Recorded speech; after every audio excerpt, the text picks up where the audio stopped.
Muy buenas tardes a todos. Mi nombre es Manuel Suárez y a nombre de mis compañeros Pablo Avilés y César Manrique y de todo el Instituto de Investigaciones Bibliográficas, les doy la bienvenida una vez más al ciclo de charlas virtuales Una cita con la Biblioteca Nacional de México, que este año lleva por subtítulo Las bibliotecas como refugio de la palabra escrita.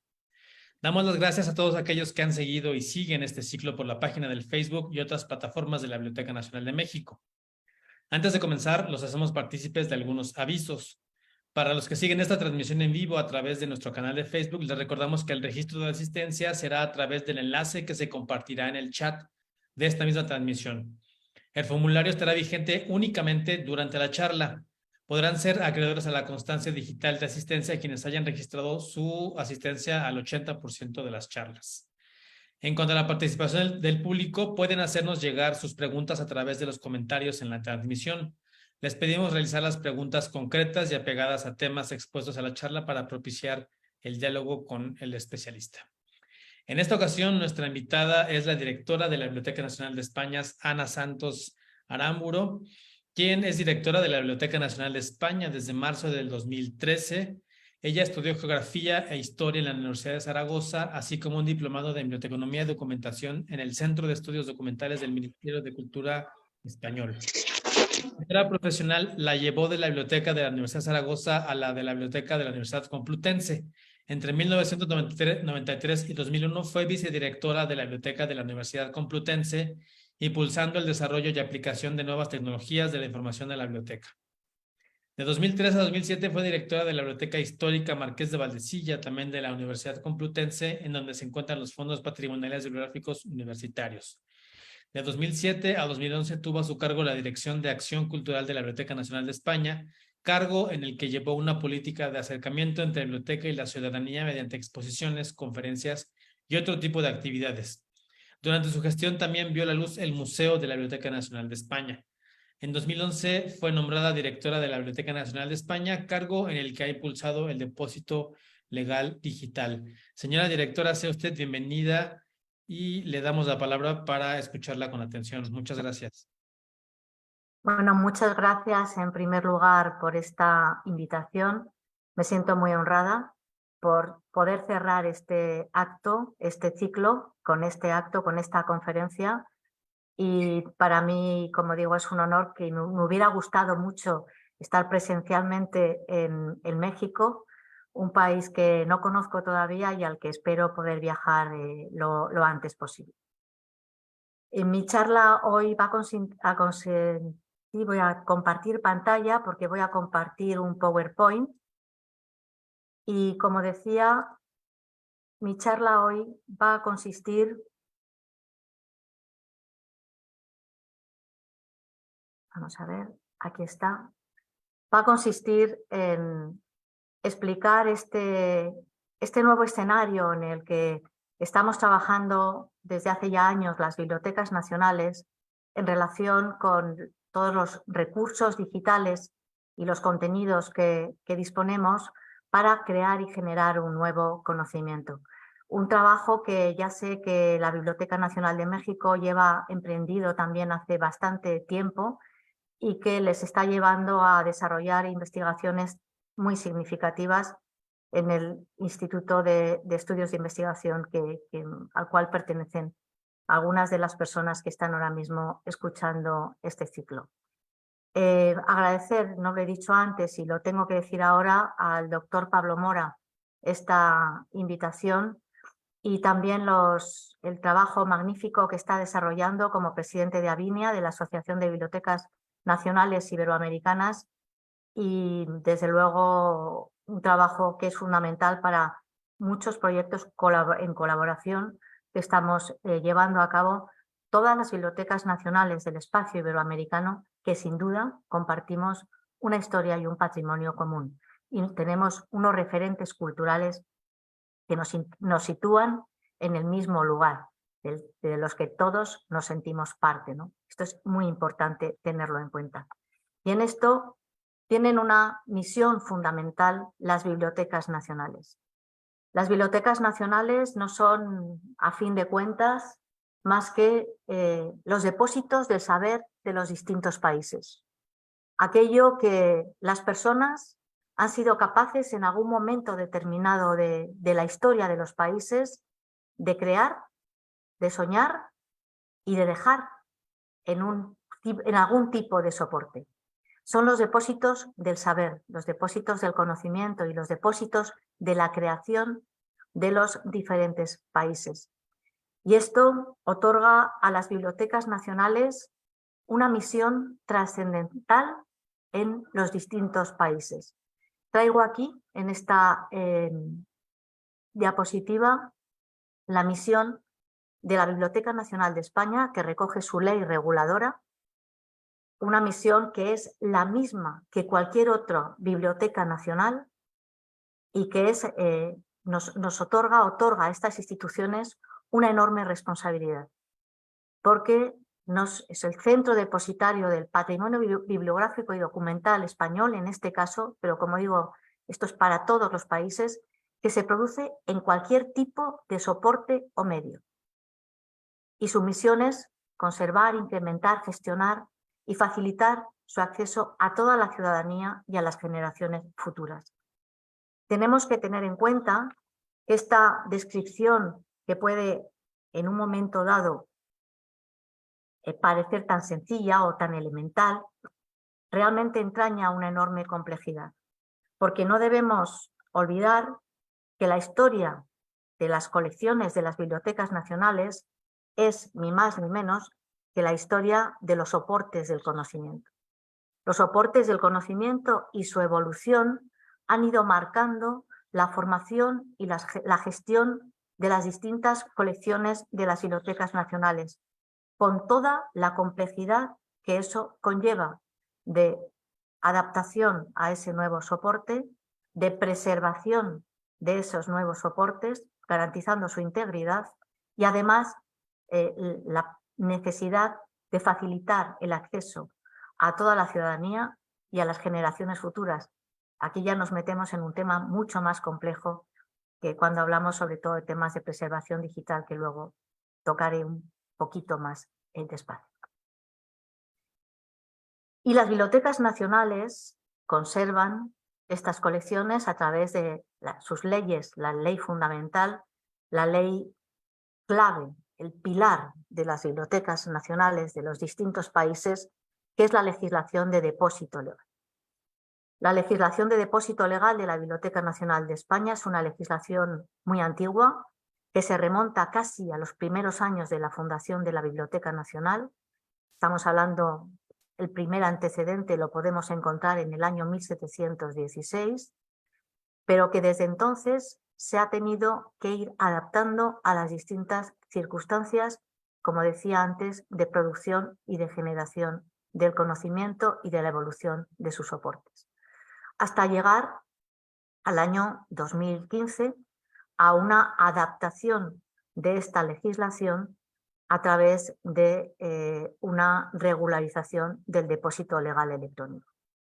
Decir aquí también que recientemente es el mes de enero de este año, del año 23, ha entrado en vigor en la Biblioteca Nacional de España una nueva regulación del depósito legal, el depósito legal general y no solamente el depósito legal electrónico, que pasa por contemplar distintos soportes que hoy en día son vigentes en el mercado editorial, en la industria editorial, y a los cuales las legislaciones de depósito legal se deben adaptar.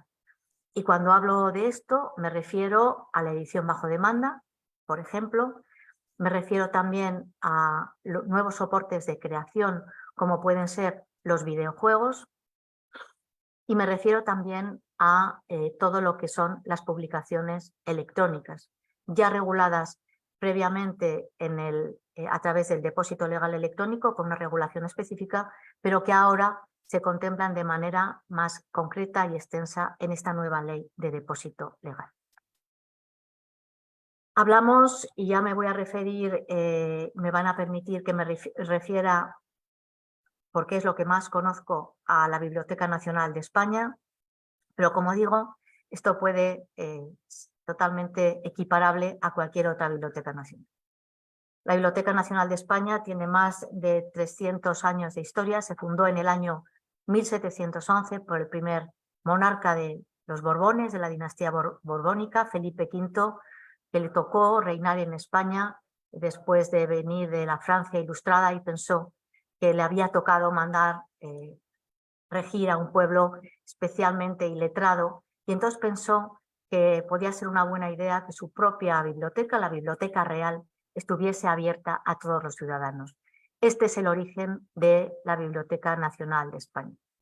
Y este es el origen también de una institución que en estos momentos que es la institución cultural más antigua de nuestro país y cuya evolución ha sido paralela a la propia evolución de nuestra historia, como desde luego no podía ser de otra manera.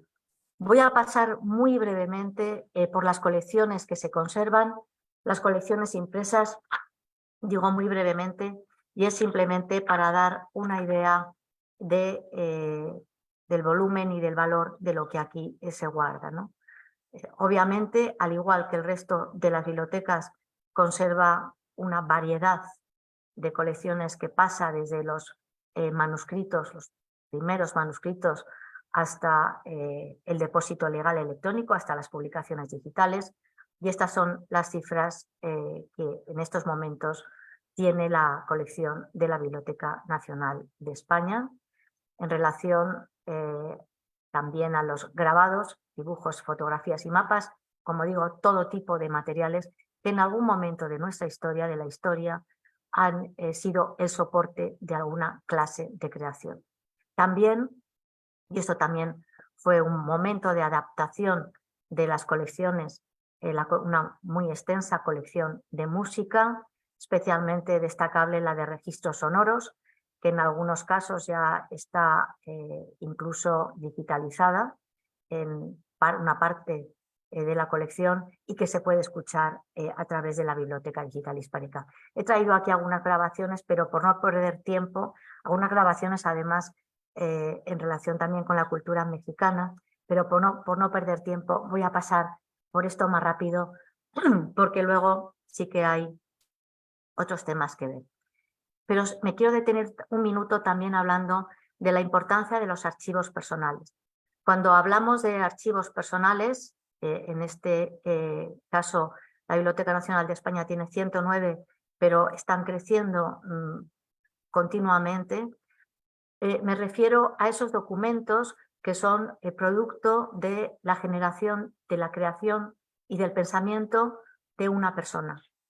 Es la idea que un creador tiene y que deposita en un papel o en algún tipo de soporte, porque también hay archivos de músicos o hay archivos de creadores artísticos, y esa idea, la evolución de esa idea hasta llegar a su edición, pues sufre una transmisión que se refleja muy bien en este tipo de documentos.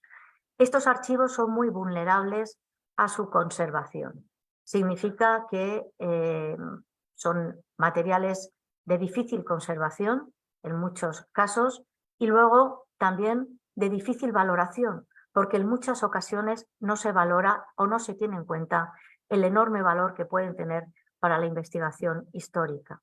Y por eso hace unos años emprendimos una campaña de captación de este tipo de archivos que realmente pues tenemos que decir que nos ha dado muy buen resultado y cada vez ingresan más archivos personales, la mayoría por donación de escritores y de creadores españoles. Destacar también la colección de publicaciones seriadas, tanto en soporte físico como publicaciones electrónicas. Este es el número que tenemos. Muchas de ellas, o una parte importante de la colección, tiene que ver obviamente con países iberoamericanos. Traigo aquí un ejemplo de un diario, del diario Veracruz, pero hay desde luego muchos más que se han ido incorporando a lo largo de su historia a las colecciones de la Biblioteca Nacional de España. Pero también, y desde fechas más recientes, se conserva el archivo de la web española. ¿Qué es el archivo de la web española? Pues aquello que contiene la web bajo un dominio, en este caso el dominio .es, y que sabemos que tiene un altísimo nivel de evanescencia, que posiblemente muchos de estos sitios web no se conserven en ningún sitio, pero que también sabemos que son fuentes importantes para la historia de nuestro país. Sabemos que cuando alguien quiera estudiar, investigar sobre la edad contemporánea, es decir, lo que estamos ahora mismo viviendo, va a tener que acudir a los contenidos de la web. Y que si esto no se conservan en una institución pública, en este caso en la Biblioteca Nacional, pues posiblemente en muchas ocasiones se pierda. Además, hay que tener en cuenta que en España somos un país con las competencias muy descentralizadas, no son competencias nacionales. La conservación del archivo de la web española son también, no solo nacionales, son también competencias autonómicas de las distintas comunidades autónomas. Y este es un proyecto que ha nacido en colaboración con todos los centros de conservación de las distintas comunidades autónomas. ¿Qué conseguimos con este proyecto de colaboración y trabajando con ellos? Pues conseguimos una ayuda y una guía que para nosotros sería muy difícil, que es guardar aquello que desde las comunidades autónomas de otra manera se perdería, y me estoy refiriendo sobre todo a publicaciones digitales, a revistas electrónicas, a webs de entidades locales o autonómicas, y también a todos aquellos acontecimientos que la propia historia, o bien de una comunidad o bien del país, obliga a que esto se tenga en cuenta y se guarde. Y no se me vienen a la cabeza distintos acontecimientos históricos, y por citar solamente el último, uno de los últimos, pues ha sido toda la epidemia de COVID, que ha dejado hace muy poco de correr esta recolección, así es como se llama, una mala traducción, un anglicismo de la palabra inglesa, ha dejado de correr esta recolección, pero que tiene muchísima información conservada, y se ha hecho en muchas ocasiones ayudados por las distintas comunidades autónomas y otros muchos hechos históricos, ¿no? Todo esto se guarda en la biblioteca, aquí en nuestra propia sede, en la sede que tenemos en Paseo Recoletos, en servidores que van creciendo, y recientemente hemos llegado a un acuerdo con un centro de supercomputación localizado en Barcelona, el Centro de Supercomputación de Barcelona, para que nos conserven todos estos contenidos, y además nos ayuden también a facilitar el acceso y la reutilización para proyectos de investigación relacionados fundamentalmente con la inteligencia artificial. Y de hecho, ellos están desarrollando ya un proyecto de investigación que tiene que ver con la inteligencia artificial en español, que se llama el Proyecto María, que constituye ya la tercera gran base de datos en una lengua después del inglés y del chino. No sé si es por este orden, no sé si es primero el chino y luego el inglés, pero vamos, el español es la lengua que a nivel internacional tiene una mayor base de datos de contenidos digitales. Y en esto, aquí todos los hispanohablantes, a cuya comunidad tenemos la suerte de pertenecer, yo creo que tenemos una importantísima tarea pendiente para llevar juntos adelante, ¿no? Algunos ejemplos de lo que es el archivo de la web española. Pues bueno, este, por ejemplo, es una web de una institución local, de un ayuntamiento, que desde luego, desde el año 2017, yo creo que difícilmente ahora se conservaría en algún sitio. O, por ejemplo, un hecho histórico que también recogimos todas las fuentes en ese momento, fue la proclamación, cuando se proclamó rey Su Majestad Don Felipe VI. ¿no? Simplemente por poner algunos ejemplos de lo que es la preservación. Y con todo esto, ¿qué tienen hoy las bibliotecas nacionales? Aparte de este valor inmenso patrimonial de sus colecciones en soporte físico, aparte de esta capacidad de ser las únicas instituciones públicas en los países que por ley, a través de la legislación de depósito legal, pueden conservar y deben ser las depositarias de los contenidos, tanto físicos como digitales, soporte físico como digital, que se generan en los distintos países. Pues además de esto, hoy las bibliotecas nacionales son ya grandes repositorios digitales. Repositorios digitales que nos ayudan a pensar o a entender algunos de los proyectos que ya se están desarrollando y sobre todo nos abren unas nuevas vías de planteamiento de futuro en las que considero que las bibliotecas nacionales de los países tienen un protagonismo único. Son instituciones por sus condiciones únicas para tener un protagonismo muy especial. A esta reflexión nos lleva, por ejemplo, la comparación de estos datos de usuarios de la Biblioteca Nacional de España en los últimos años.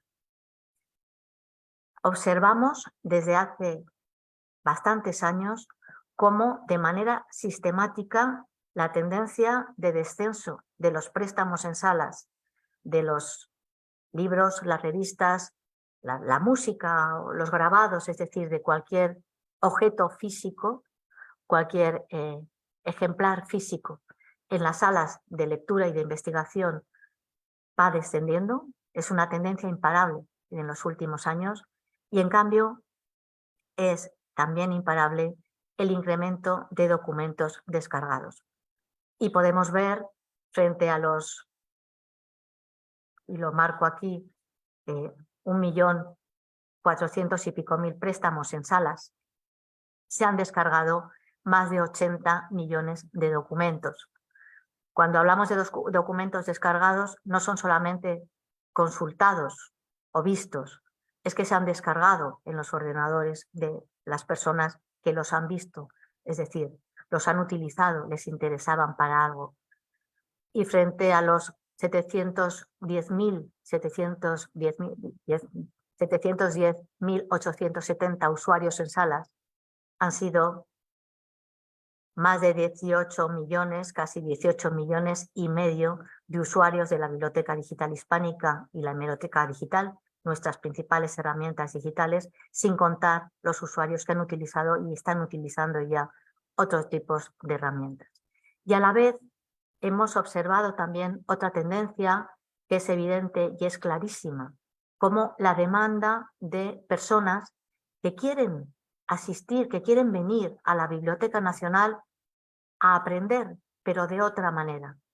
Es decir, que no tienen la formación quizá o la titulación suficiente para aprender, para seguir investigando o para investigar en algún momento determinado de sus vidas, pero que quieren aprender.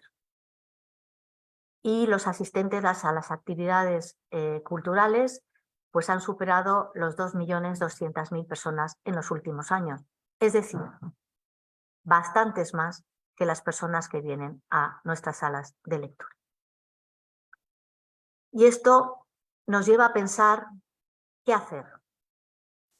Esto desde luego marca una demanda que es evidente y marca, y creo que debe también marcar, un camino de reflexión y de futuro para las bibliotecas nacionales, teniendo en cuenta las enormes dificultades que estas instituciones patrimoniales tienen para mantener este modelo casi híbrido de conservación de ejemplares patrimoniales, de medidas de seguridad para su consulta, de catalogación de todo aquello que tienen las colecciones, pero que sobre todo ingresa cada año a través del depósito legal. La Biblioteca Nacional de España en torno a unos 400.000 ejemplares físicos cada año.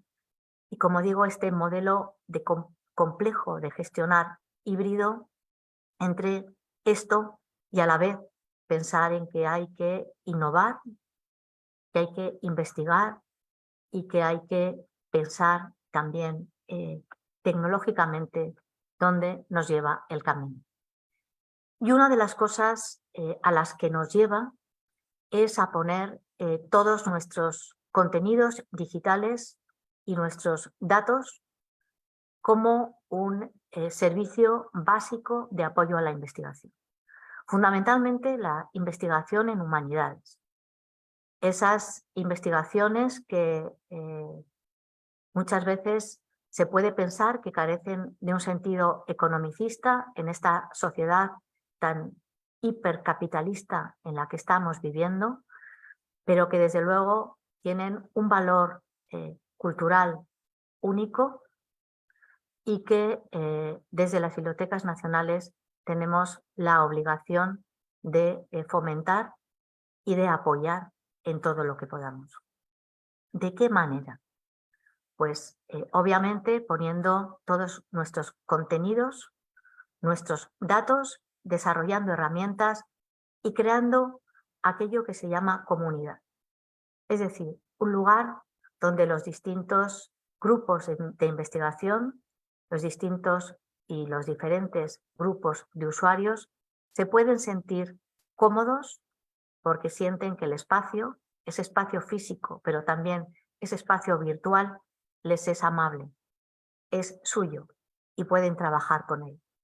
Y trabajan a gusto y generan buenos resultados. Luego lo veremos. En primer lugar, los contenidos.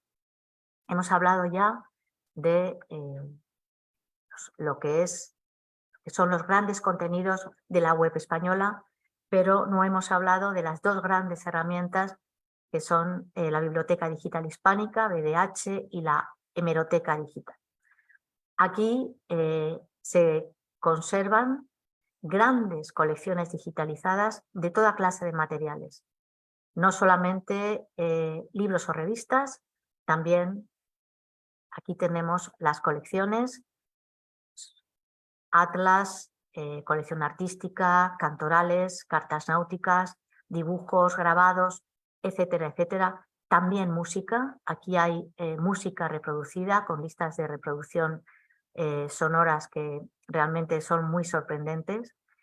Y ahora mismo estamos también digitalizando en esta última campaña que emprendimos el año pasado, vídeo, porque son soportes muy frágiles cuya conservación es realmente muy compleja y que sabemos que si no se conservan en las condiciones adecuadas, no solamente van a desaparecer, sino que corren riesgo de desaparecer, sino que también incluso los propios soportes o los propios instrumentos que necesitamos para su reproducción pues acaban en algún momento dejando de funcionar.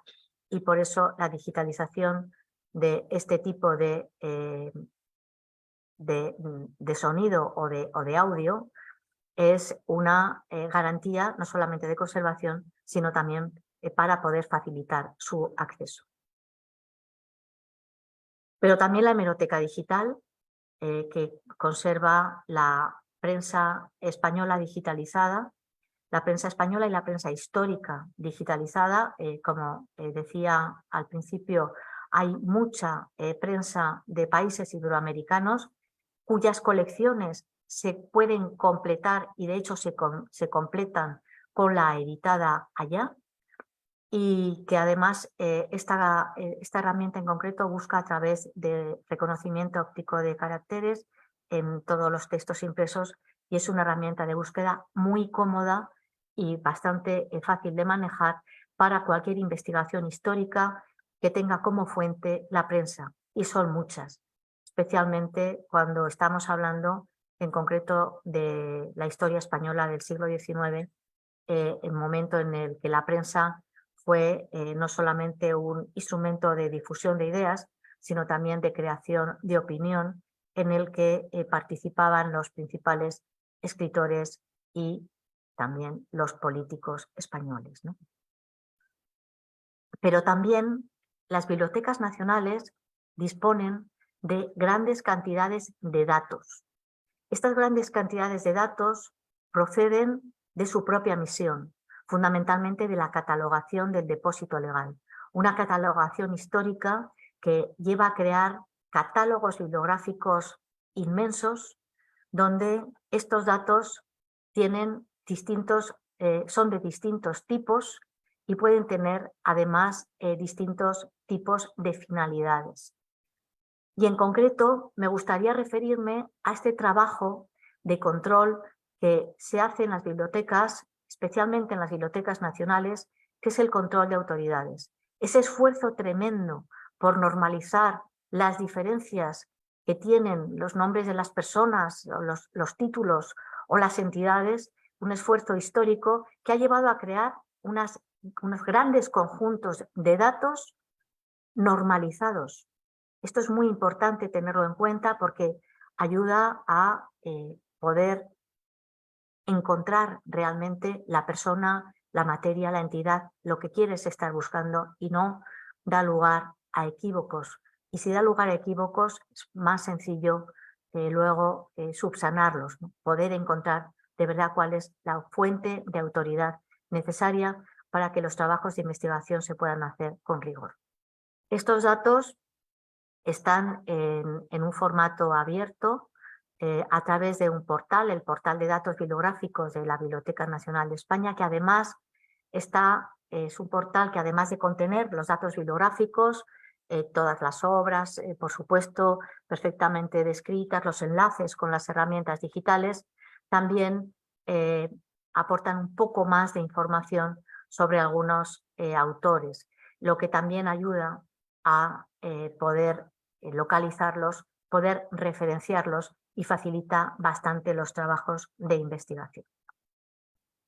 Este catálogo de autoridades, como digo, está publicado con datos abiertos, es descargable para cualquier persona, cualquier organismo que lo quiera hacer, en distintos tipos de formatos.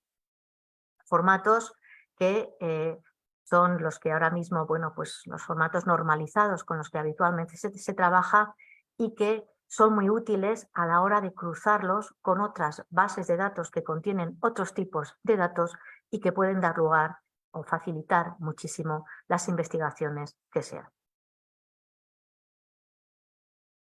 Estos son los datos y los formatos que tenemos disponibles en los distintos formatos y, como digo, descargables para cualquier persona o cualquier institución fácilmente.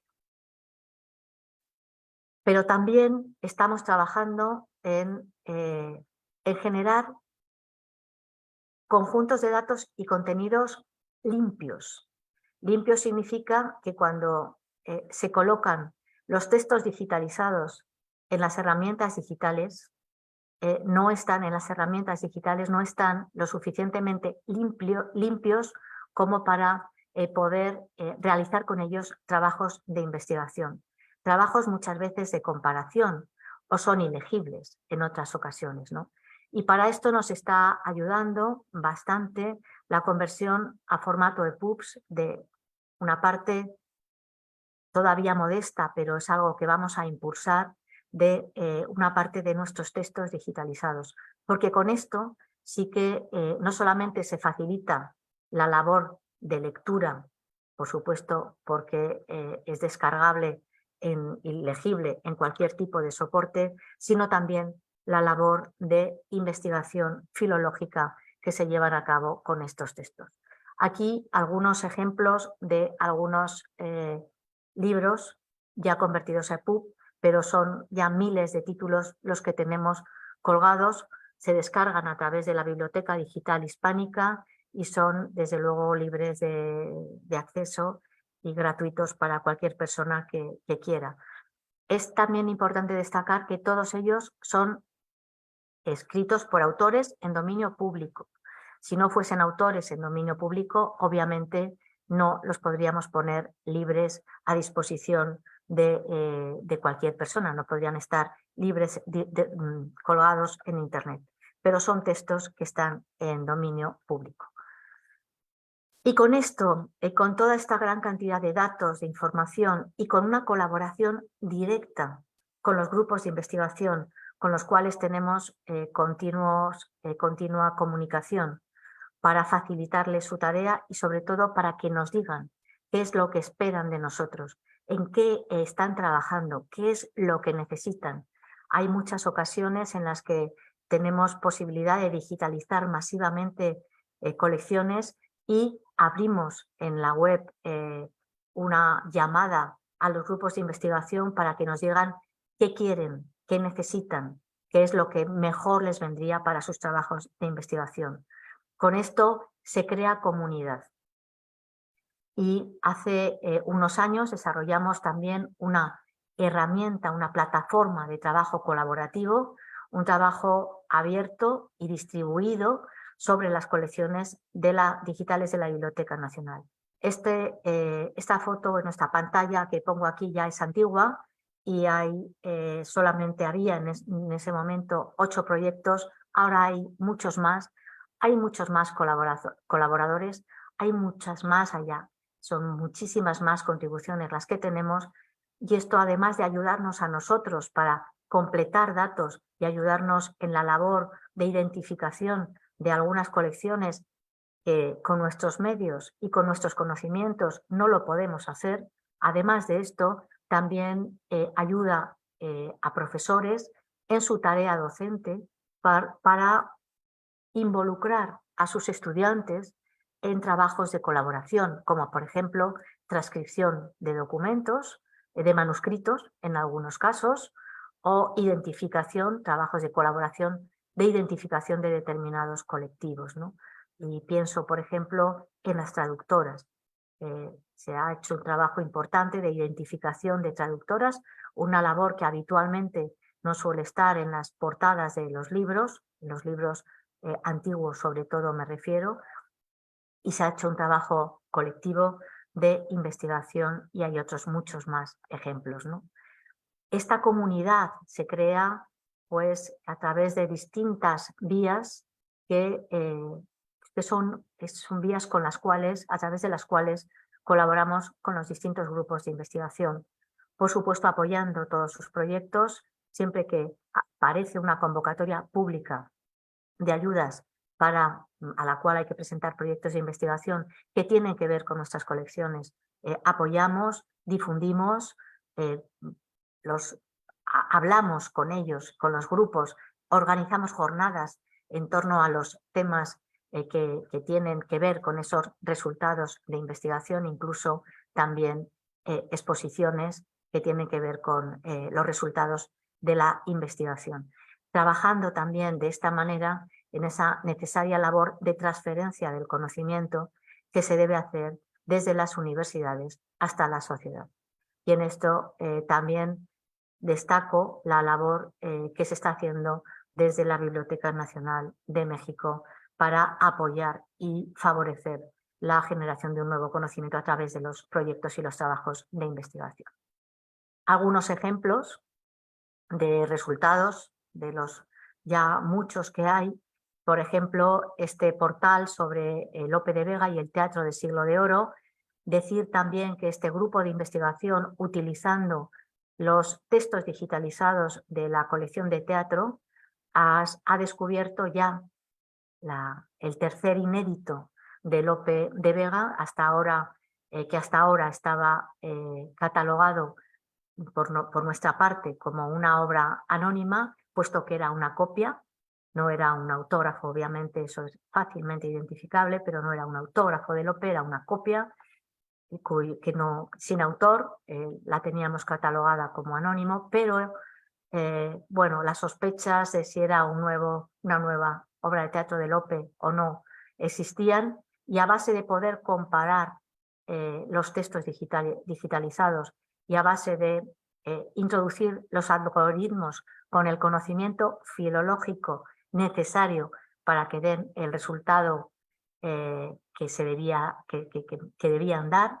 pues sí, se ha comprobado que era un nuevo inédito de Lope de Vega y, como digo, es el tercero que ya descubren utilizando nuestras colecciones.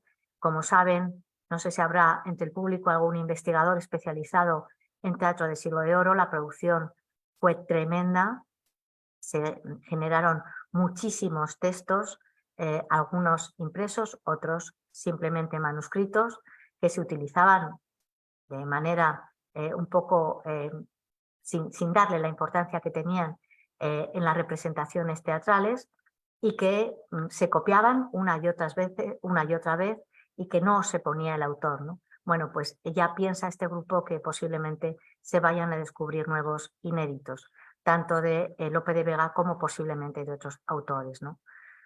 También este portal sobre Ceán Bermúdez, un historiador del arte y coleccionista de arte, que fue desde luego una persona clave para la historia del arte en España, y que también, dado el valor de la colección que conserva la Biblioteca Nacional de España, pues se le ha hecho un portal dedicado a él.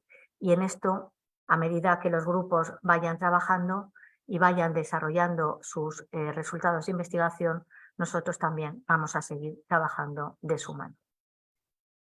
Pero además, en relación con esta segunda reflexión que hacía al principio de mi intervención, que tiene que ver con el deseo o la demanda de acceso por parte del gran público a la Biblioteca Nacional, al edificio de la Biblioteca Nacional, quería también explicar brevemente qué es lo que estamos haciendo en los últimos años y por qué lo estamos haciendo. En primer lugar, resulta una obviedad para todas las personas que trabajamos en este entorno que la cultura tiene un valor fundamental como camino de mejora de las sociedades.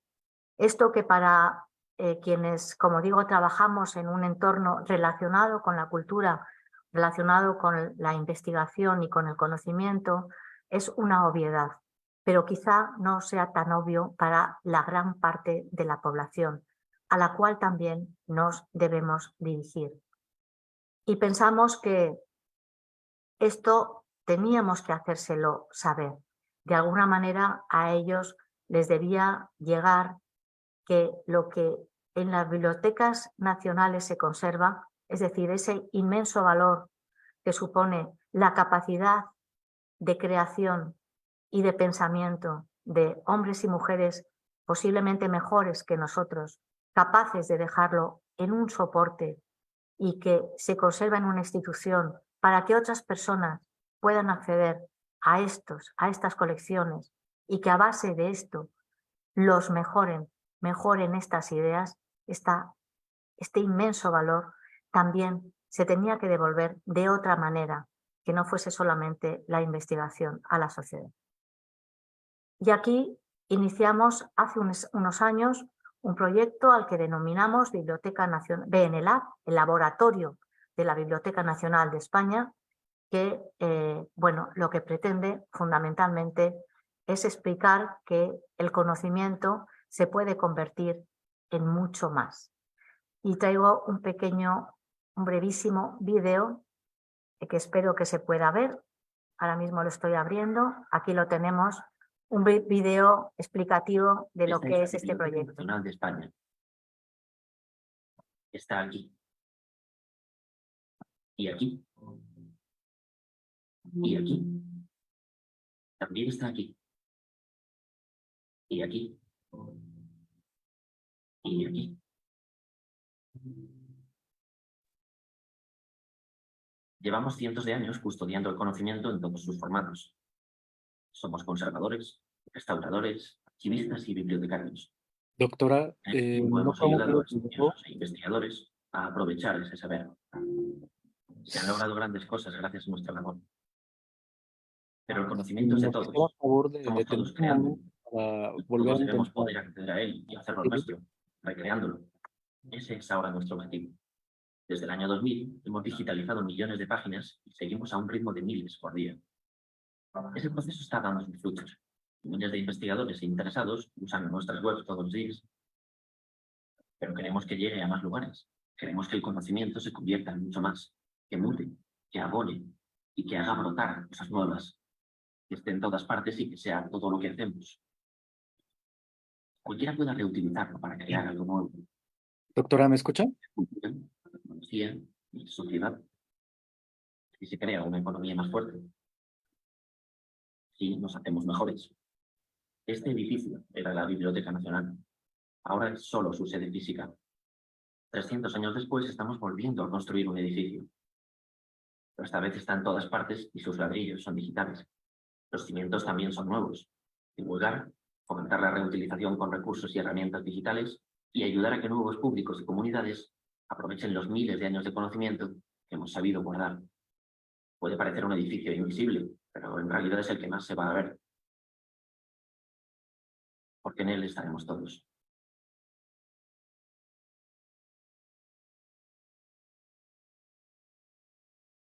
Bueno, espero que se haya visto y escuchado bien. Y es Sí. Doctora, Se escuchó bien, pero no se ve. La solución que se me ocurre es, si quiere, nos puede pasar el vínculo y lo compartimos en las redes para que la gente pueda ver el vínculo del video que se escuchó. Entonces sabemos más o menos de qué fue. Lo que nos faltaron fueron las imágenes. Pero si quiere, ahorita conseguimos el vínculo y lo compartimos en las redes para que lo vea la gente en sus casas. Cuánto lo siento, porque yo lo estaba viendo perfectamente en mi pantalla y sigo en compartir pantalla.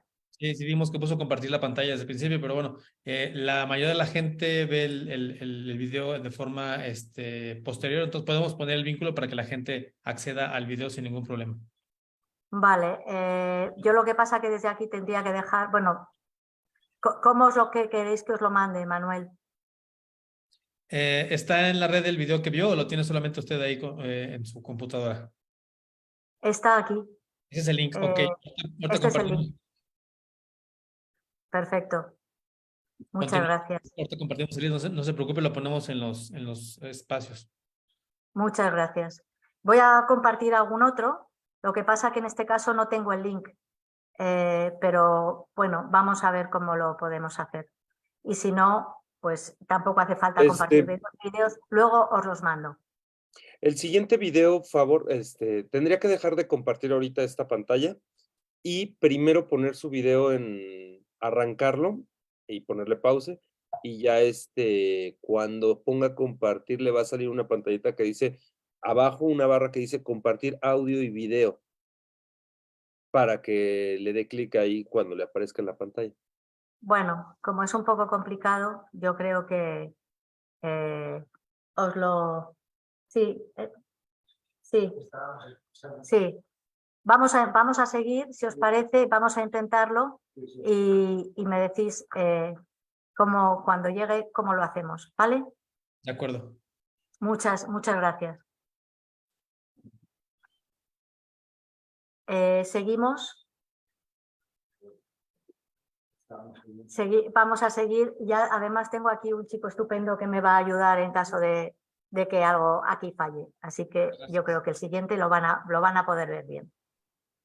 Bueno, seguimos con otro tipo de herramientas que también vamos desarrollando, y también quería detenerme un poquito en él, que es este portal que se llama Escritores en la Biblioteca Nacional de España, que lo que tiene sobre todo son las obras de escritores en dominio público, obras digitalizadas, escritores en dominio público cuya obra cada año no solamente se publica la lista de las personas cuya obra entra en dominio público, es decir, el listado de autores y de autoras, sino también se digitaliza su obra.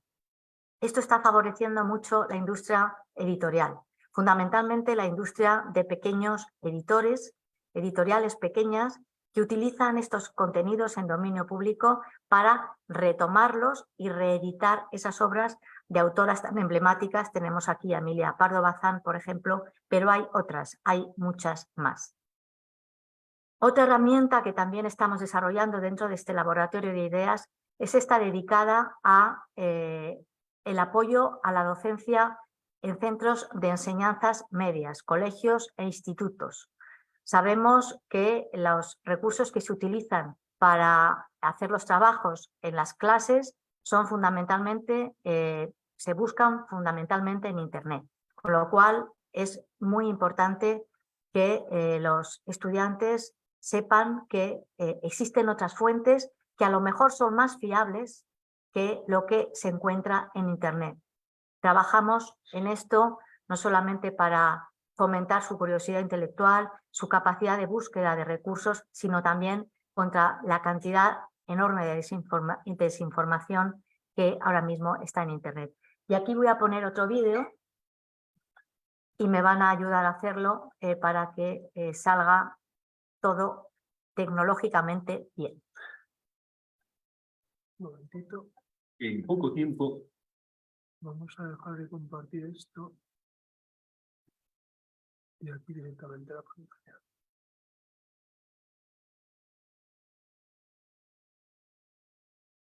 hemos visto cambiar nuestra forma de relacionarnos, de comunicarnos, de crear y compartir conocimientos. Tenemos acceso a más información que nunca y el reto de aprender y enseñar a utilizarla. Esto implica nuevas formas de enseñar que adoptan la tecnología y experimentan con ella desde una perspectiva crítica y creativa. Y también una reflexión sobre las fuentes de información que utilizamos para ello. La Biblioteca Nacional de España y Red.es presentan BN Escolar, un nuevo espacio para impulsar la presencia y el uso de nuestro patrimonio digital en la enseñanza y el aprendizaje en la escuela.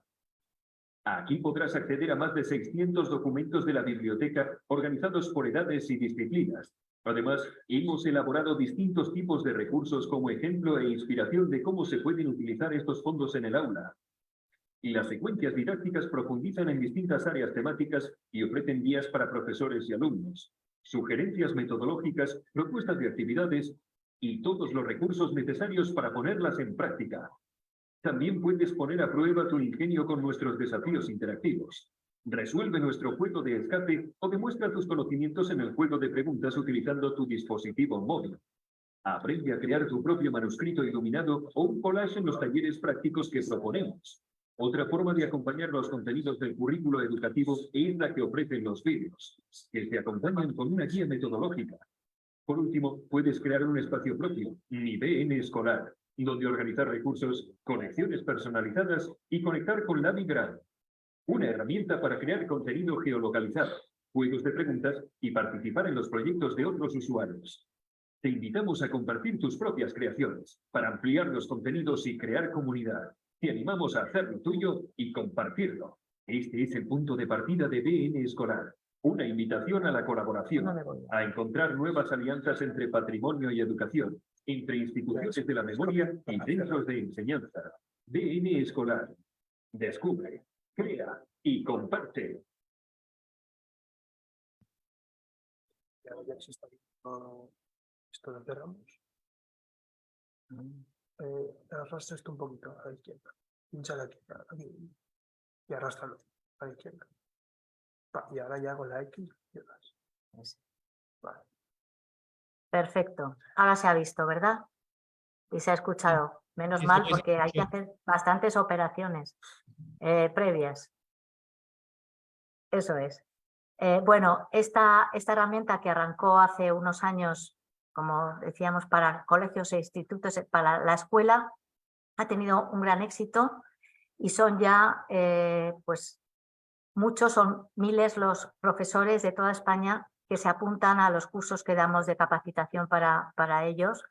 Y bueno, hemos incluido cada vez más unidades didácticas que no tienen mucho que ver en ocasiones con el propio diseño curricular que se da en los colegios, es decir, no se estudia matemáticas o geografía, sino aquellos temas que pueden preocupar hoy a los jóvenes y que pueden constituir incluso motivos o que deben constituir motivos de reflexión en las aulas, como pues, pienso, por ejemplo, todo el tema de la inclusión social, temas de igualdad, temas que tienen que ver con el medio ambiente, en fin, temas de convivencia, bastantes temas que es importante que se vean y que se hable sobre ellos. Tenemos... Y ahora me pasa el PowerPoint. La pantalla. Sí, aquí hay algunos proyectos, por ejemplo, unos cuantos, pero bueno, como digo, hay muchos más que sirven para aprender, fomentar la curiosidad intelectual, también crear comunidad de una manera diferente, utilizando los recursos de la Biblioteca Nacional de España. Pero también se puede cocinar y aprender a cocinar con los libros de la biblioteca y los manuscritos que se conservan en la Biblioteca Nacional de España, ¿no? Y lanzamos este proyecto, Chef Benet, que también pongo un pequeño vídeo. A ver, bien.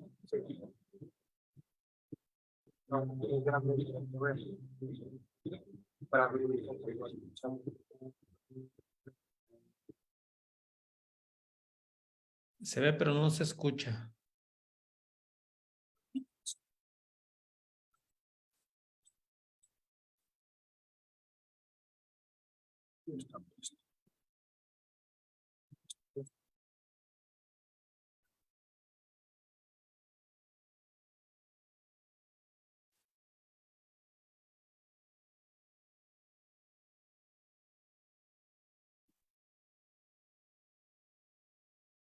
De la otra forma quedó bien, que era dejar de compartir y compartir esa pantalla específicamente. Creo que esa era la forma en la que sí se escuchó la anterior.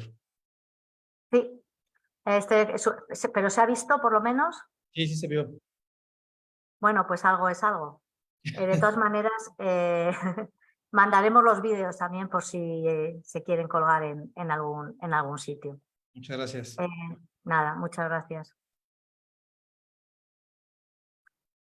Esto, Chef Benet, pues como digo, fue una iniciativa que empezó con 12 recetas y 12 manuscritos, bueno, también había algún impreso, y se recuperaron recetas realmente muy bonitas a través de recetarios antiguos, incluso algunas de ellas que tienen que ver con la cultura, con aquello maravilloso, aquellos alimentos maravillosos que nosotros que se trajeron, que llegaron a España desde Iberoamérica. Por ejemplo, esta salsa de tomate que luego se le denominó a la española indebidamente, realmente es una salsa de tomate mexicana, 100%, ¿no? Que la llevó adelante y trabajó sobre ella la fundadora de la taquería del Alamillo, que es una de las taquerías más famosas que existen en Madrid. Existían, creo que ahora mismo desgraciadamente ya no existen. Pero también además de todo esto y toda esta reutilización de los contenidos digitales que tenemos, sabemos que hay que abrir la Biblioteca Nacional a todos los ciudadanos. Y en esta labor llevamos ya trabajando años organizando todo tipo de actividades para todo tipo de públicos. Públicos que de otra manera, personas que de otra manera nunca se hubieran atrevido posiblemente a pensar que podían entrar en la Biblioteca Nacional de España, pero que entran por cientos de miles cada año. Y esto les aporta un conocimiento que quizá no hubieran encontrado en otro sitio, fomenta su curiosidad intelectual porque también muchas de las visitas que se hacen son guiadas y se les explica cómo descubrir la biblioteca a través de otros medios, de otra manera, y cómo se utiliza, y ellos llegan a sus casas y luego nos cuentan, bueno, pues que la usan y que descargan documentos y que ven cosas a través de la web que les gusta ver y que les ayuda a aprender. Y organizamos, como digo, todo tipo de actividades. Y una actividad que es muy emblemática y que cada año atrae a miles de personas, ese día es el día de la jornada de puertas abiertas. Ese día, a través de grupos de voluntarios, de bibliotecarios, voluntarios de la biblioteca, se llevan grupos guiados por todo el edificio, se ven las colecciones, los procesos, los procedimientos internos, se ven los servicios, se ven los proyectos tecnológicos.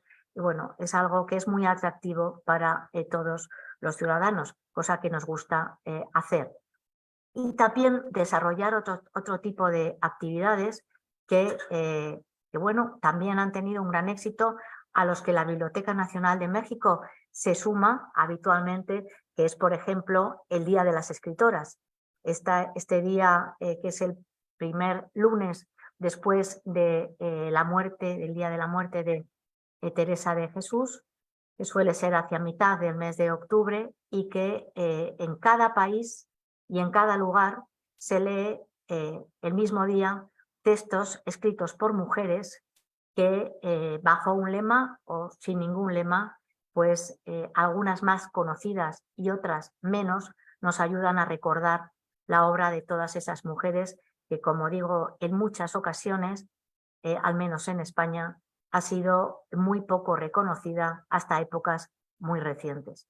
Mujeres valientes que en un momento determinado de sus vidas apostaron por dedicarse a la escritura cuando solamente las religiosas casi podían hacerlo, ¿no? Apostaron por aquello, pero los textos, desgraciadamente, y hasta, como digo, gracias a las investigaciones de la crítica literaria feminista que se ha puesto en marcha a nivel internacional en los departamentos de filología en los últimos años, se han ido recuperando estos textos que en muchas ocasiones permanecían olvidados, ¿no? Y esto yo creo que ya hemos llegado ya a mi tiempo de intervención y quería acabar con este sueño que iniciamos hace unos años cuando nos planteamos arrancar y poner en marcha toda esta serie de proyectos que han ayudado, creo, confiamos en que hayan ayudado a dar a conocer un poco mejor el valor de lo que se conserva aquí, el valor de estas colecciones. Y hayan ayudado también no solamente a dar a conocer, sino a devolver ese valor en forma de conocimiento y en forma de creación a la sociedad en este momento, ¿no?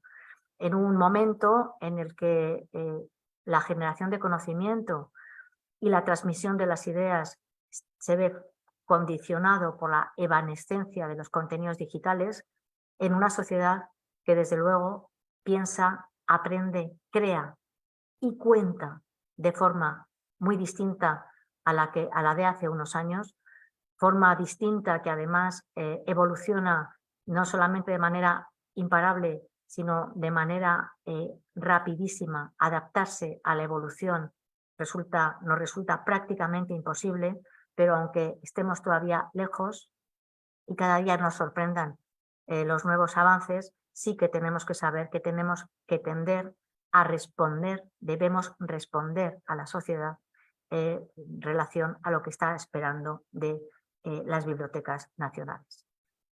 Y ya termino con esta viñeta que nos regaló uno de los humoristas gráficos de más relieve en nuestro país, que se llama Peridis. No sé si en su país lo conocen, pero publica cada año, cada día en El País, uno de los periódicos de más tirada en España, y también creo que en México también tiene una cabecera. Publica cada día una viñeta humorística que es muy famosa, y tuvimos la suerte cuando hablaba en relación con los archivos personales y la importancia de conservarlos en una institución que garantice su preservación. Peridis fue uno de los humoristas gráficos que nos donó su archivo con todos sus dibujos en los últimos años, y aquí se conserva. Y es esta idea de todo lo que entra en la Biblioteca Nacional que salga en forma de conocimiento. Y nada más, muchísimas gracias por haberme atendido. Espero no haberles aburrido mucho más de la cuenta. Y bueno, creo que podemos terminar también, que tengo aquí, no lo tengo, iba a poner un ejemplo de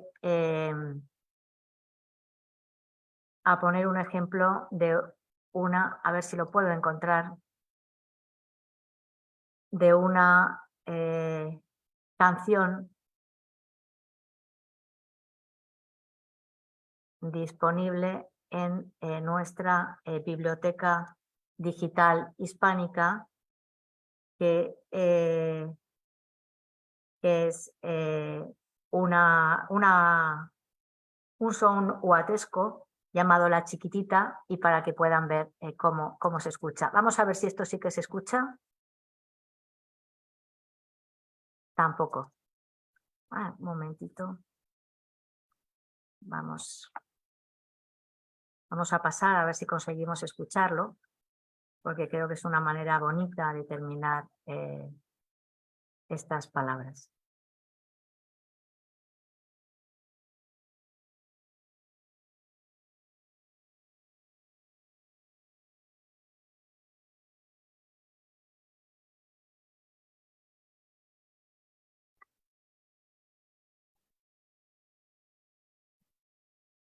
¿Se oye?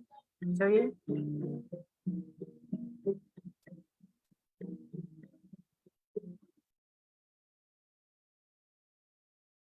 Se oye como lejos y ya se dejó de escuchar ahorita.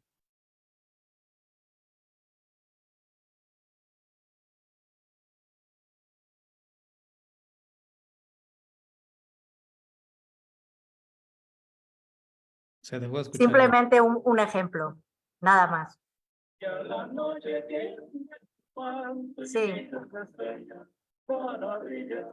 Voy a apagarlo.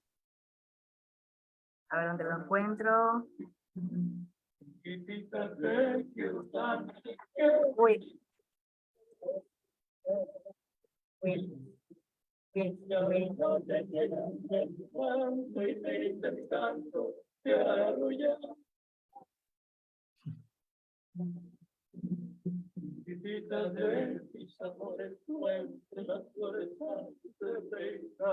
No me deja apagarlo ahora mismo.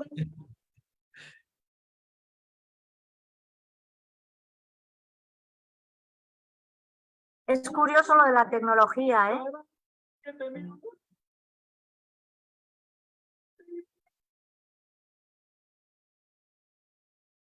Pues si quieres dejarla de fondo, no hay problema, se escucha muy bonito.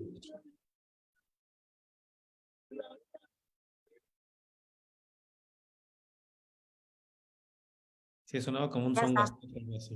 Ahí está ya. Perfecto. Pues muchas gracias, doctora, por su intervención. A mí me resultó fascinante, muy interesante, las cifras, los proyectos, la vinculación con la sociedad. A mí en particular me parece que la labor de las bibliotecas nacionales y en general de las instituciones de cultura en los países, pues deberán ser prioridad, ¿no? En todos los gobiernos, en todos los países, justamente por este elemento que mencionó en alguna parte de la conferencia, y es que la cultura creo que es un elemento muy importante para generar mejores sociedades, ¿no? Sociedades más felices, más justas, y creo que esto no siempre se entiende, y en algunos países, pues bueno, la cultura es como el último eslabón el último rubro en los presupuestos, y las bibliotecas siempre estamos como sufriendo de este asunto de los presupuestos, pero me parece que lo que usted nos ha mostrado es un claro ejemplo de esta vinculación, ¿no? De la sociedad con sus bibliotecas nacionales, porque una biblioteca nacional justo lo que tiene, como usted también lo comentó, es la enorme diversidad de temáticas. El proyecto de los chefs a mí me encantó, ¿no? Se ocurre Sí. las cosas que podemos hacer aquí en la Nacional con los chefs. Hay muchas cosas que tenemos puntos de encuentro, y ahora, si no tiene inconveniente, nos gustaría pasar una sesión breve de preguntas, de inquietudes que tiene la gente. Normalmente lo que hacemos es ir colectando un poco las preguntas y se las hacemos al invitado. En este caso, el doctor Pablo Mora que quisiera saber cómo financian y realizan los proyectos enfocados a crear comunidad. Dentro de los proyectos que maneja la Biblioteca Nacional de España, ¿cuáles fueron los más exitosos y cuáles siguen siendo los retos después de esta experiencia? Es la pregunta del doctor Pablo Mora. Vale. Bueno, en primer lugar, lamento los problemas tecnológicos, pero espero que haya sido, se haya podido escuchar y ver más o menos correctamente. En relación a la pregunta, ¿cómo financiamos los proyectos para crear comunidad? Bueno, pues este tipo de proyectos obviamente es muy difícil hacerlos con el presupuesto propio de las bibliotecas, porque como muy bien decías, nuestros recursos, al igual que el resto de las bibliotecas, son justos para sobrevivir, es decir, para cumplir con la misión de conservar a través del depósito legal y abrir las puertas cada día, ¿no? Esto es muy injustos, pero hay que buscar ayudas, o sea, hay que buscar socios y compañeros de viaje que compartan los mismos objetivos, las mismas inquietudes y que ayuden. En concreto, estos proyectos para crear comunidad nos ayudó una sociedad pública española, que es la sociedad Red.es, que aportó una parte muy significativa de financiación para poderlos llevar adelante. Pero yo estoy segura que en México, con la riqueza de cultura que tiene ese país y con la riqueza también de muchas empresas que hay detrás o incluso instituciones públicas que dedican presupuestos importantes a la cultura, se podría plantear un proyecto así. No es fácil y tampoco se acierta a la primera. O sea, significa que no en un primer momento donde vas y llevas el proyecto te van a decir que sí y te van a dar el dinero. Yo recuerdo que recorrimos muchas instituciones y muchos organismos y al final conseguimos que alguien nos lo dio, ¿no? Que fue Red.es. Pero no es fácil. Pero hay que intentarlo. He contestado, no sé si he contestado a la pregunta. Sí, la única parte de el doctor Mora puso que cuáles eran los retos después de esta experiencia, se refería a la experiencia del COVID. Bueno, también es una pregunta muy adecuada. Pues después de la experiencia del COVID estamos este año, pero este año es muy recientemente recuperando los niveles de acceso presenciales que teníamos antes del COVID. Porque hasta ahora eran desde luego sustancialmente más bajo el número de personas que podían acudían. Pero el reto que ahora tenemos es gestionar los fondos europeos que nos han llegado como ayuda de la Comisión Europea a través de lo que se llama el Plan de Recuperación, que nos han aportado un dinero importante para digitalizar y para reutilizar los contenidos digitales. Ahora mismo el reto es iniciar, ya está iniciado, un proceso nuevo de digitalización masiva, gestionar este proceso de digitalización masiva con todo lo que esto conlleva detrás, porque se digitalizan miles y miles de ejemplares de todo tipo de soportes, no solamente, como decía, papel y no solamente papel, sino también otro tipo de soportes como audio o vídeo. Y también el reto es iniciar, de momento estamos gestionando, pero iniciar esta gran reforma importante de la biblioteca del edificio para incorporar nuevos espacios dedicados a la actividad cultural, espacios que ahora están infrautilizados y además facilitar el acceso y la circulación de los ciudadanos. Es decir, pensar, transformar una biblioteca como es un edificio como es este, que es de finales del siglo XIX, esta sede, la sede del Paseo Recoletos, en un edificio del siglo XXI. Muchas gracias. Adelante, Pablo, con la siguiente. Muchísimas gracias, doctora. Y la plática ha sido muy interesante, su exposición ha sido muy Muchas interesante. gracias. En otras ocasiones hemos tenido a representantes de la Biblioteca Nacional de Francia y de la Biblioteca Mazarino y de algunas bibliotecas estadounidenses, y creo que confirman un poco lo que la tendencia de las bibliotecas. Muchas de ellas supieron aprovechar la oportunidad, a pesar de la dureza de la epidemia, supieron aprovechar la oportunidad para digitalizar no solamente fondos, sino también servicios. Y que en algún momento, usted lo mencionó, ofrecer un servicio híbrido, tanto presencial como en línea, es la tendencia, y creo que estará usted de acuerdo conmigo, que es uno de los futuros más próximos de nuestras instituciones. Una de las preguntas que surgió también entre el público es respecto al personal. ¿Con cuánto personal humano cuentan en la Biblioteca Nacional de España para gestionar todo ese patrimonio documental? Bueno, pues tenemos distintos tipos de personal, porque realmente lo que tenemos son dos sedes, dos edificios distintos. Uno es el edificio histórico, donde yo me encuentro ahora mismo, en el centro de Madrid, un edificio muy emblemático, y en este sentido también, no lo he dicho, pero hay que aprovechar el valor emblemático de las bibliotecas nacionales, ese valor simbólico que tienen para los países. Como decía, uno es este edificio, la segunda sede, que es donde se va almacenando todo lo que ingresa nuevo, está en Alcalá de Henares. El número de personas, empleados públicos, no llega en estos momentos a los 400, creo que son unos 390 o por ahí empleados públicos, personal bibliotecario y personal de gestión. Pero luego tenemos muchos servicios o algunos servicios externalizados con empresas. Por ejemplo, la digitalización la hacemos con empresas, contratos que nosotros hacemos con empresas para que empiecen un proceso y lo terminen, hagan un proceso completo de las tareas de digitalización. Las tareas de reutilización también.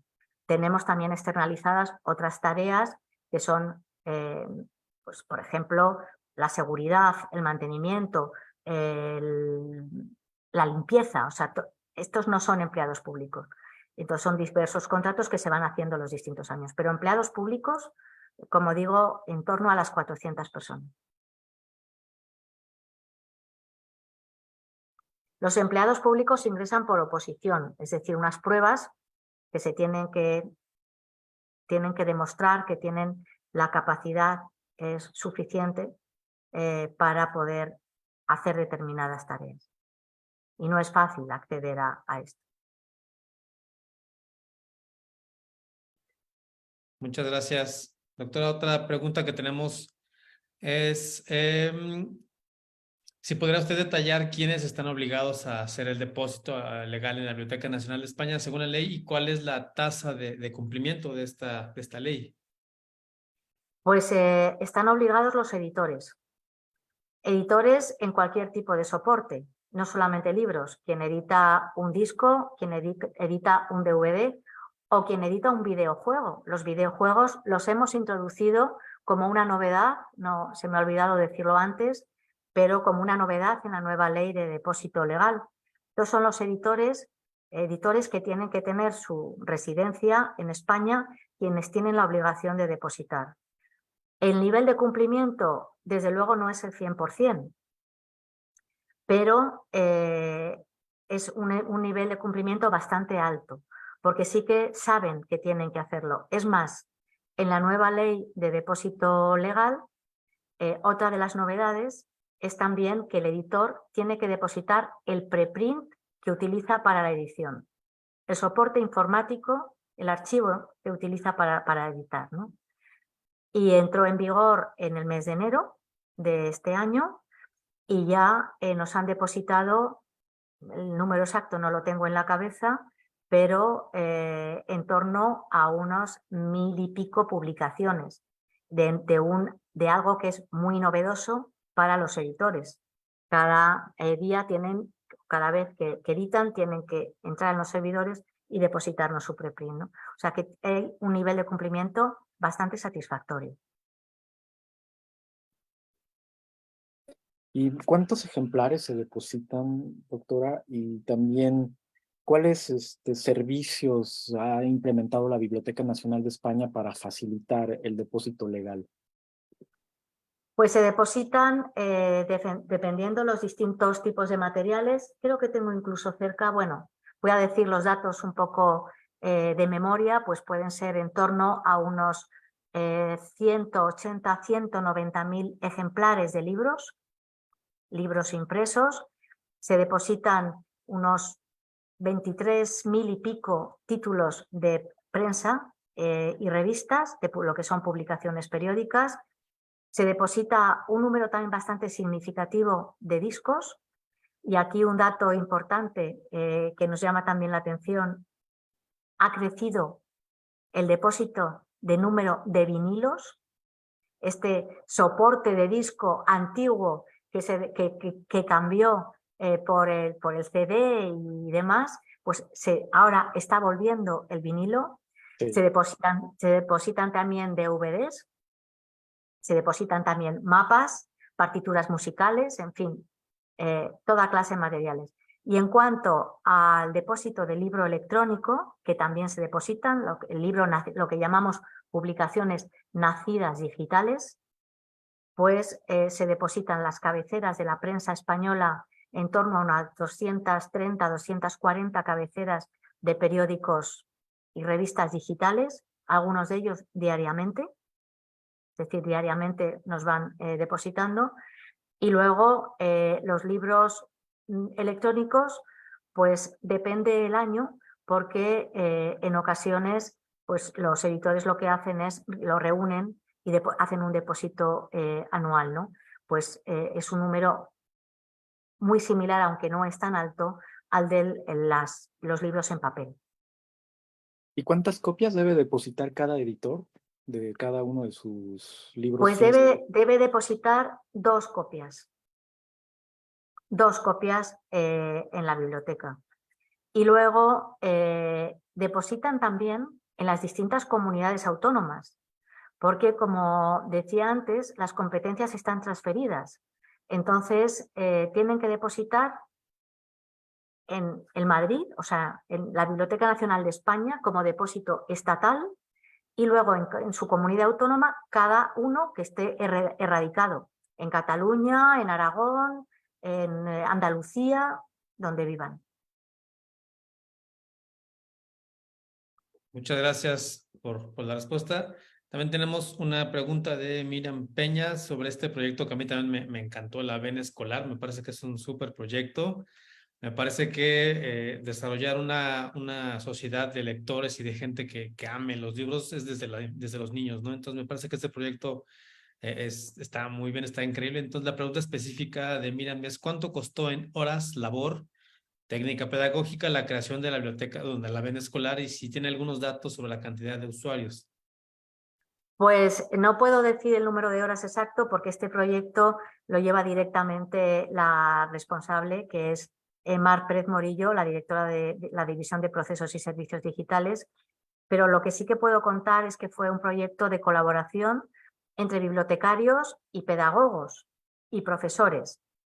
Es decir, se formó un equipo conjunto para, desde los distintos puntos de vista, ver qué podía ser más atractivo a la hora de su utilidad, ¿no?, para los jóvenes. Entonces, se trabajó mucho y está desarrollado también sobre un software en código abierto, es decir, se puede reaprovechar y reutilizar este desarrollo tal cual, introduciendo los recursos de la Biblioteca Nacional de México, por ejemplo. Y en esto, si necesitan cualquier tipo de ayuda, estaremos encantados de poderla proporcionar. Vamos, nos gustaría mucho poder ayudar en esto. Y en cuanto al número de usuarios, pues ha ido creciendo a medida que se han ido desarrollando más unidades didácticas y que los profesores también han aprendido a manejarla. Entonces, damos unos cursos, unos MOOC, unos cursos en abierto a profesores de toda España a través del Ministerio de Educación. Los profesores se apuntan y luego ellos ya se hacen con la herramienta, la manejan por su cuenta y además la parametrizan, la componen de la manera que a ellos les interesa para su docencia. Y la verdad es que nos está dando muy buen resultado. Hay bastante demanda de estos cursos. Muchas gracias. Muchas gracias. ¿Pregunta? Y eso responde un poco otra de las preguntas que teníamos aquí ya anotadas sobre la forma en la que se comunican con los grupos de investigación. Entonces aprovecho para que la forma en la que se comunican la biblioteca con los grupos de investigación. Entonces me gustaría aprovechar para preguntar un poco, para ampliar la pregunta, las colaboraciones de la Biblioteca Nacional de España con otras instituciones científicas y con otras instituciones artísticas. Si hay algún intercambio y cómo, a grandes rasgos, cómo funcionan estos intercambios con, por ejemplo, bibliotecas universitarias, que usted tiene muchísima experiencia, o con el ente de coordinación científica nacional de España, que ahora mismo no me acuerdo cómo se llama. El CSIC. Exactamente. El CSIC. Nos gustaría un poco saber cómo funciona esas relaciones con esas otras instituciones y bibliotecas.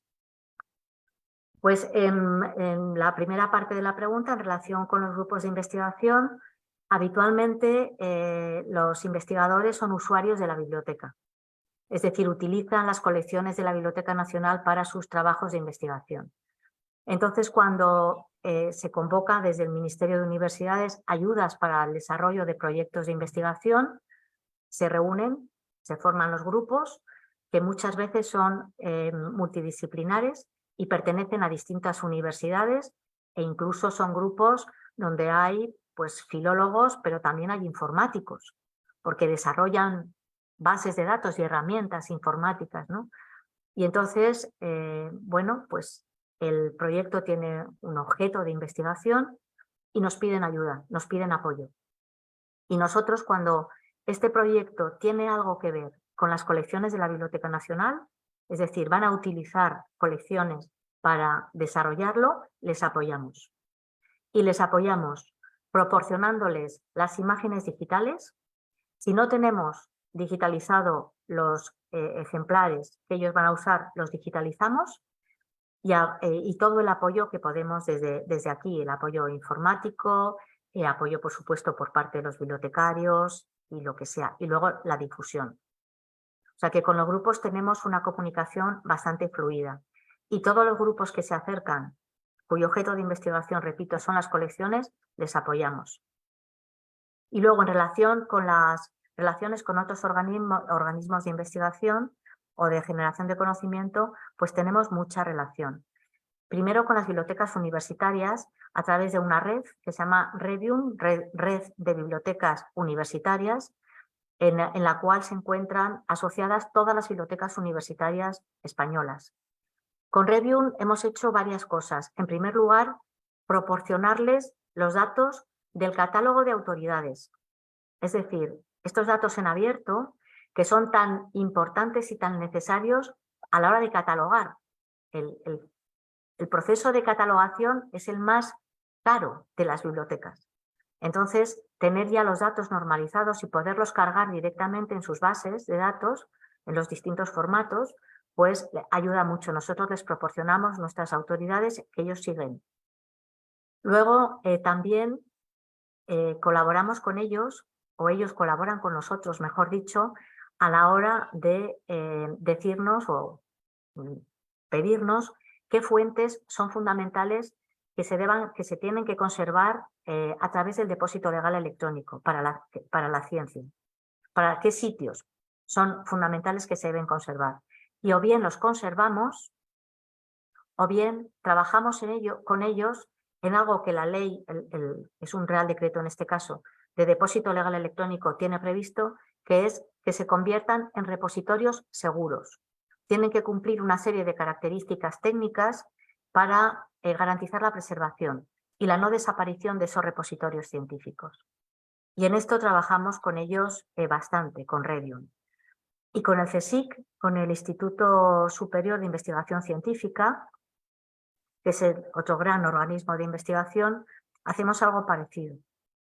Colaboramos también con ellos en relación a las fuentes que hay que conservar y en relación también a proyectos de investigación. O sea que tenemos una comunicación bastante fluida.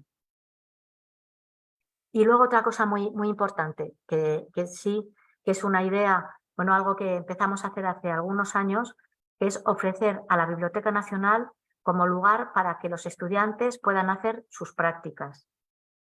El sistema universitario español tiene previsto, obliga a la realización de un número de créditos, además de los créditos lectivos, unos créditos de prácticas, ¿no?, que tienen que hacer en una institución.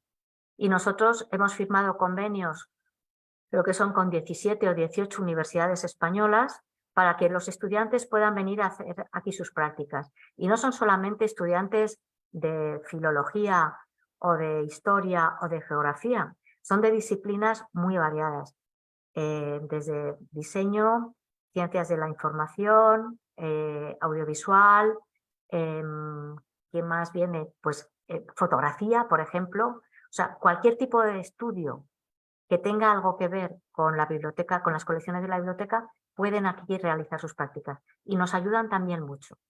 Son en torno a unas 200 y pico o incluso 300 horas de práctica. También les ayuda a ellos, no solamente para adquirir una formación y una práctica, sino también para darles ideas a la hora de luego hacer, porque muchos de ellos son estudiantes de máster, de hacer sus trabajos fin de máster, sus TFMs o incluso sus tesis doctorales posteriormente. O sea que esta colaboración con universidades trabaja, o sea, genera ventajas en un doble sentido. Por una parte, a nosotros, a las bibliotecas aporta, pero luego también las bibliotecas aportan a universidades y estudiantes, ¿no? Muchas gracias. Por esta, la última pregunta que le quería comentar era, aquí en la Nacional de México tenemos abierta una exposición del libro de artista, y justamente era un poco la idea de mis colegas, que tener un puente con este tipo de materiales del libro de artista, para que se haga un depósito también de este tipo de obras en España. En España tienen algún mecanismo igual de ese tipo, se depositan este tipo de obras que son muy específicas. Bueno, pues en teoría deberían depositarse, sobre todo si tienen depósito legal. Si se han cumplido el requisito de pedir un número de depósito legal, tendrían que depositarse. Pero es cierto que este tipo de obras, al igual que, por ejemplo, pueden ser los facsímiles, que son muchas veces obras de mucho valor en el mercado editorial, hay bastante resistencia a la hora de depositarlas en la biblioteca. Sí que es un problema, es una circunstancia que se produce, pero sí, si tienen depósito legal, tienen que depositarse. Y de hecho, hay una colección específica de libros de artista.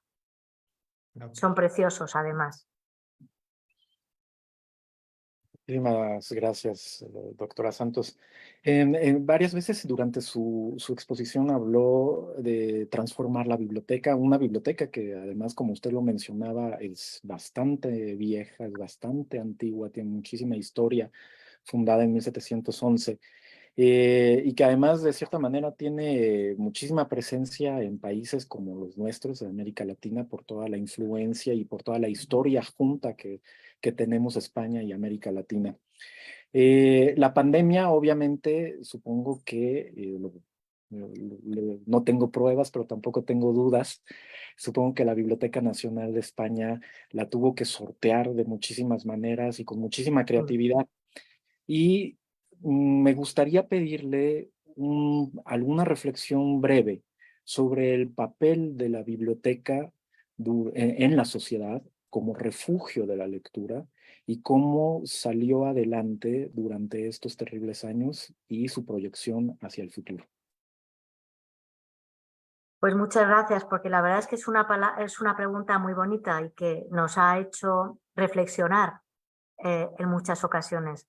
Porque efectivamente durante la pandemia y especialmente en el momento del confinamiento, ese tiempo en el que todos de repente y sin imaginarlo nos tuvimos que refugiar en nuestras casas y llenos de miedo, de incertidumbre y sin saber qué es lo que iba a ocurrir, necesitábamos buscar respuestas y necesitábamos de alguna manera encontrar explicaciones a aquello que estaba ocurriendo, ¿no?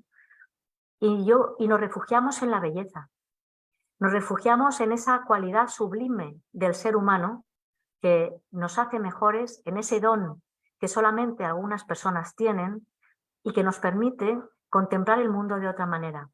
Nos permite contemplar el mundo desde los ojos de algo que nos produce un placer. Y no solamente un gozo estético, sino también un placer del conocimiento, un placer producto de la capacidad de otras personas, pero del cual todos disfrutamos, ¿no? Y podemos disfrutar de él. En esos momentos la cultura fue un refugio. Todas las redes sociales se volcaron, incluso los propios creadores se volcaron, poniendo en abierto todas sus creaciones. Los recursos de la Biblioteca Nacional de España se utilizaron como nunca. Las descargas fueron números, insospechados, ¿no? Hasta entonces. Y yo creo que este refugio que las bibliotecas son en época de incertidumbre quedó patente en ese momento, ¿no? Luego ya volvemos a la normalidad, a la vida cotidiana y nos olvidamos de que no hace falta que ocurra un hecho tan sorprendente y tan inesperado como fue la pandemia para tener que buscar ese refugio que nos permite contemplar el mundo desde los ojos de la belleza, también en todas las adversidades que todos sufrimos en nuestra vida cotidiana. Eso es algo que debemos recordar.